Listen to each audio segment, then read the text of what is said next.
Hello everyone and welcome back to my channel. It is a very rainy day in New York today, but we're going to do our best and check out some of the shows currently on view on the Upper East Side, starting with Gagosian Gallery. This is a really special exhibit at Gagosian. It's titled Lichtenstein Remembered, and it's an exhibit of sculptures and studies by Roy Lichtenstein that's been curated by Irving Bloom, who is the art dealer who's famous for introducing Andy Warhol's work to the West Coast. He and Lichtenstein also became really good friends, and the timing of the show is significant because it's meant to celebrate that it's been 100 years since he was born. He was born in 1923 and died in 1997 in New York. The exhibit continues downstairs.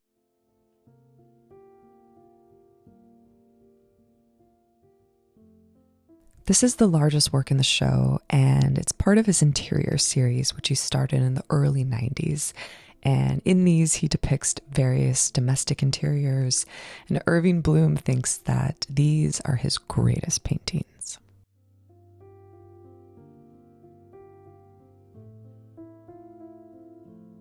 Something that I love that they've included are studies for these sculptures. So if you look closely, you can see very explicit notes of how each sculpture is meant to be created.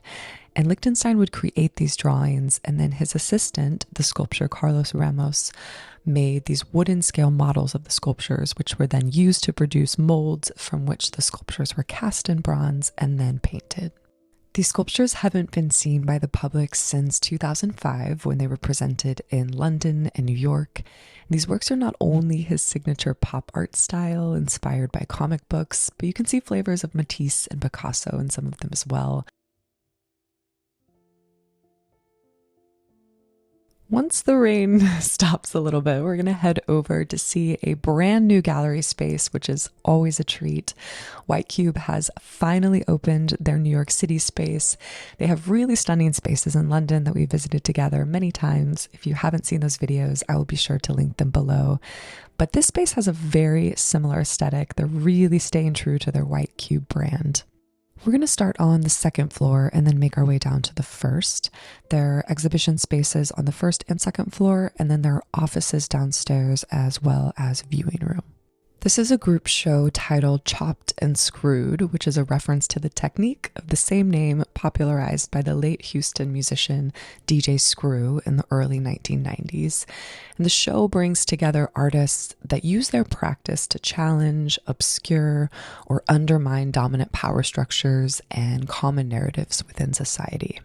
While this theme is pretty broad, I think it does a nice job of highlighting some of White Cube's most famous artists in their program, and it can be a really nice introduction to a new city and to people that may not be familiar with the gallery.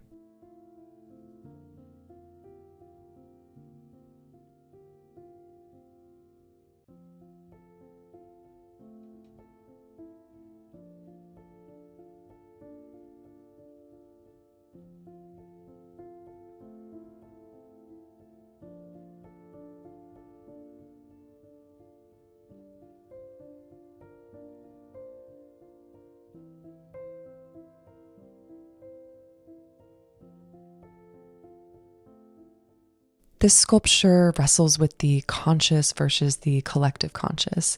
So specifically how the human instinct is shaped and the power struggle between what we're naturally inclined to do as humans versus what we're consciously wanting to do as individuals. This painting by Nathaniel Mary Quinn highlights the tension in Martin Luther King Jr. and Coretta Scott King's relationship, and to make the viewer question sort of the truth behind hidden power dynamics often at play in public relationships.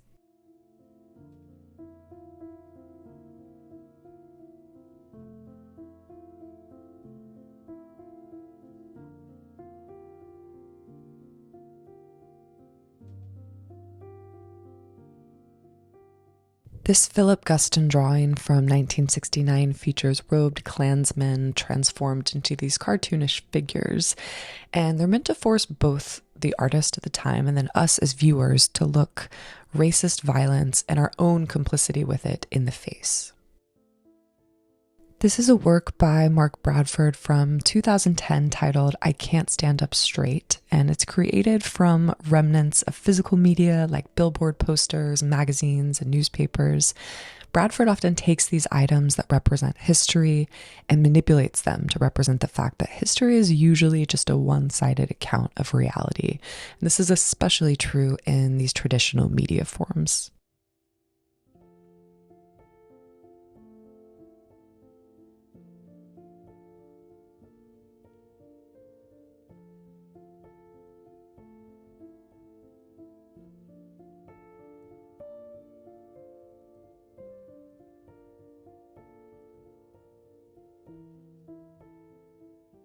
This tapestry is made up of fire hoses that have been flattened and arranged to resemble a classic modern painting.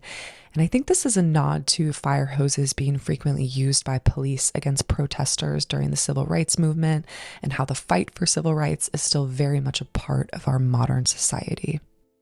This work is a recast of a 16th century French relic of Wounded Christ, and it's meant to explore the influence of institutions on the collective and individual identity.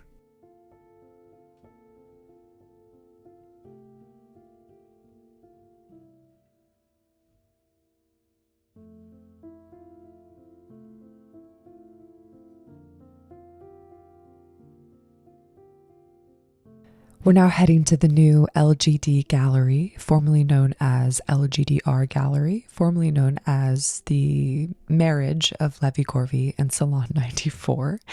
And this is a retrospective of works by the French artist Pierre Soulage, featuring works created over 7 decades. And this also marks the 1-year mark since his death in 2022. Pierre Soulage is best known, in my opinion, for these all-black works with subtle variations in textures highlighted from the glossiness of the oil paint. But in this show, you'll really see the various evolutions of his practice over the years, and I'll be sure to leave the year that each work was created on the screen so that you can really appreciate that. When Dominique Levy speaks about Soulage's work, she says, quote, "It's never just a black surface. It's like an excavation. They take whatever atmosphere, whatever light, and then they become beyond black because they reflect the light. I've never experienced anything like them except maybe with Marthe Rothko. The light pulsates. Every single color in the planet is in this black. You feel like you're in front of a presence. They're quite erratic."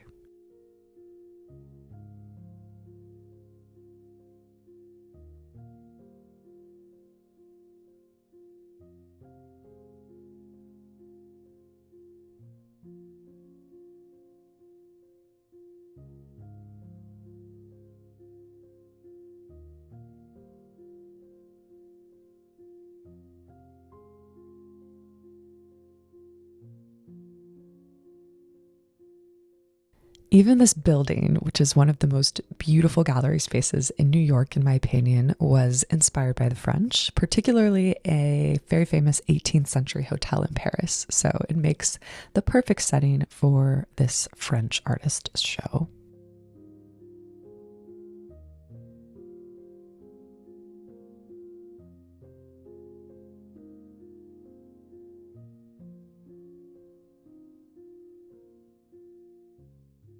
Upstairs, the exhibit continues, and this room features works he created in the 1950s.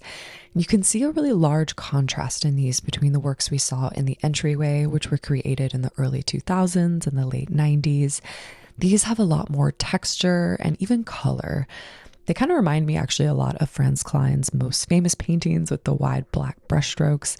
And this does make sense because they were friends. He became friends actually with a lot of abstract expressionists when he visited the US.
This room is my absolute favorite of the show. It features works that Soulage created in the 1960s, and you can really see these beautiful tones of orange and blue next to his signature black brushstrokes.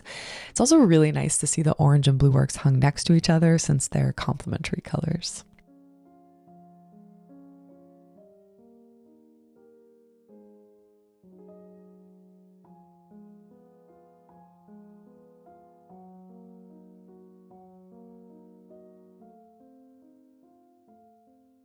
If you enjoyed this and you want to dive deeper into Soulage's practice, there's a catalog accompanying the show, I'm pretty sure, which I will leave linked below if you want to check that out.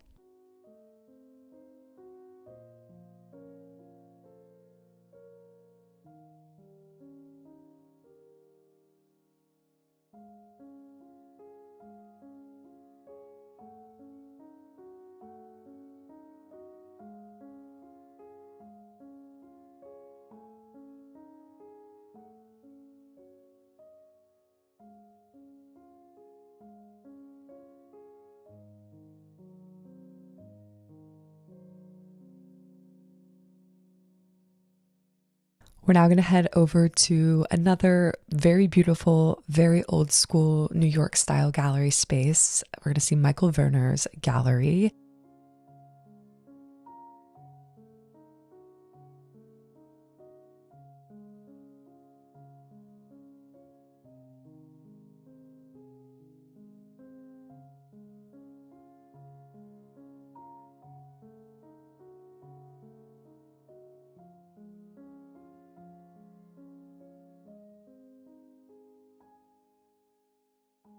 This is an exhibit by the American artist Aaron Curry, who's known for creating paintings and sculptures that kind of merge painting and sculpture and feature these really bright colors and textures. For this show, Curry was inspired by a variety of modern art masters such as Isamu Noguchi, Pablo Picasso, Vincent van Gogh, Alexander Calder, and more. I can definitely see references to this in these sculptures, especially Noguchi and Calder. However, he mixes these historical influences with more modern day sources, so like comic book illustration, science fiction, skateboarding, and BMX culture to really get this unique signature look.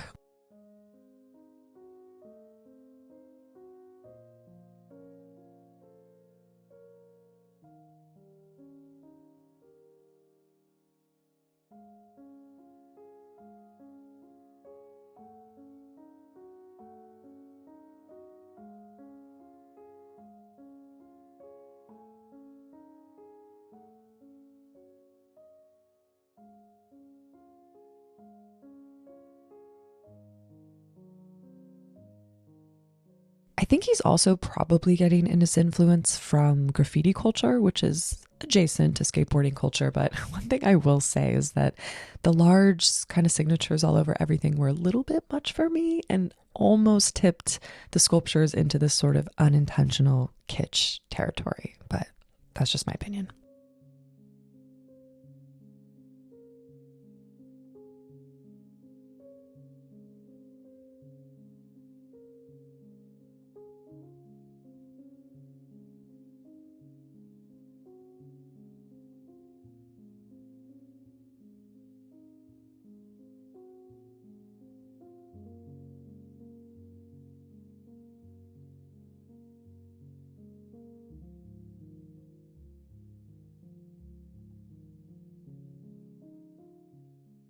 We're now going to head over to the final gallery of the day, David Zwirner Gallery, another really, really beautiful space on the Upper East Side in New York.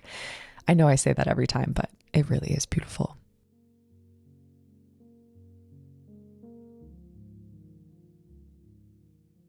This is an exhibit of works by the New Zealand-born, LA-based artist Emma McIntyre.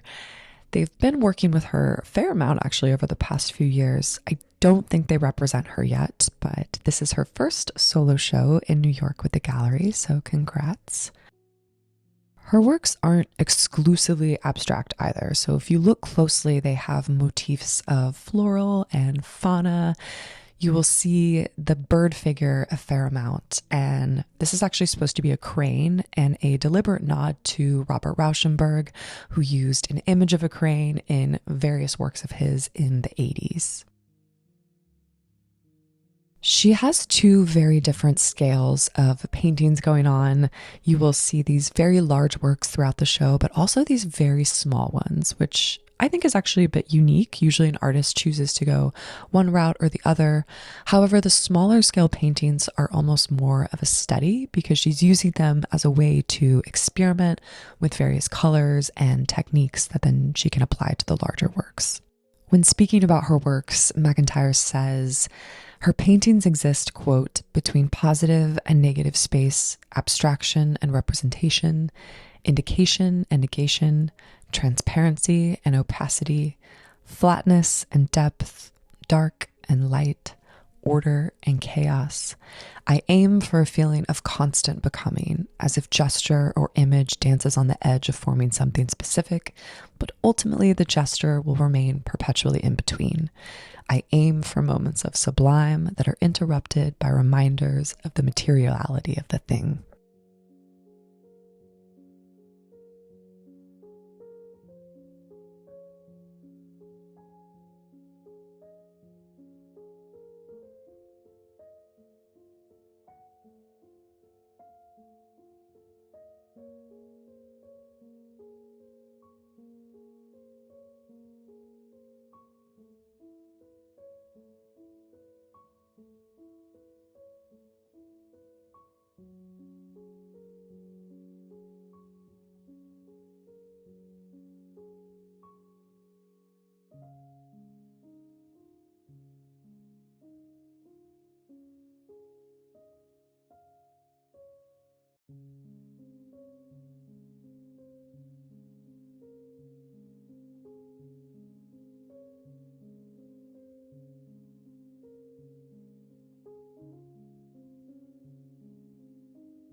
And that's all for today, for this video. I hope you enjoyed it. And like I mentioned in my last video, if you haven't subscribed, please subscribe. This is the best time to do so because I have a lot of really exciting travels coming up, which I will be capturing and sharing here. Paris will be the first stop, so you definitely want to make sure that you do not miss that. And I will see you all in my next video.